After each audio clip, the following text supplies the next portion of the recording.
Patuloy na inaalam ng mga otoridad kung isa ngang engkwentro o rob-out ang nangyari sa Atimonan, Quezon noong nakaraang linggo.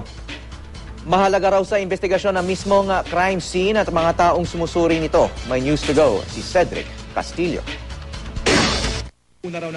Shootout nga ba o rob-out ang nangyari sa isang checkpoint sa Atimonan, Quezon noong January 6? Sabi ng scene of the crime operatives ng PNP, ang makakasagot nito ang crime scene din. Ang mga piraso ng ebidensya na siyang nagsisilbing piping saksi sa pangyayari, tila isang eyewitness account din.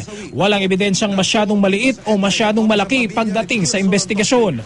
Except for the victims, all physical evidence are treated the same importance. Wearing gloves, mask, hairnet. Yung purpose ng preservation at protection ng crime scene is to preserve the integrity ng mga ebidensya.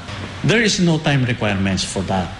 Depende ito sa akin ng crime scene at saka sa dami ng ebidensya. Maraming elemento ang nagpapahirap para masigurong hindi matatamper o makokontaminate ang isang crime scene. Posibleng maraming tao sa lugar o kaya na may magbago ang timpla ng panahon. Pero mapakialaman man daw ang isang crime scene, lalabas at lalabas daw ang ebidensya basta't hahanapin.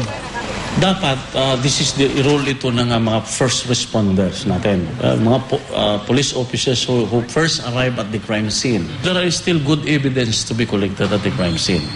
So not only the evidence are contaminated naman or altered, we still process it as kung ano yung nadatnan namin doon, yun yung as is na aming i-process. Ang nangyari sa Atimonan, palaisipan na pilit binubuo ng National Bureau of Investigation. Bagaman may duda raw sila sa pahayag na shootout ang naganap. Gayunman, hindi pa raw nila masabi kung maituturing na ambush o rob-out ang nangyari.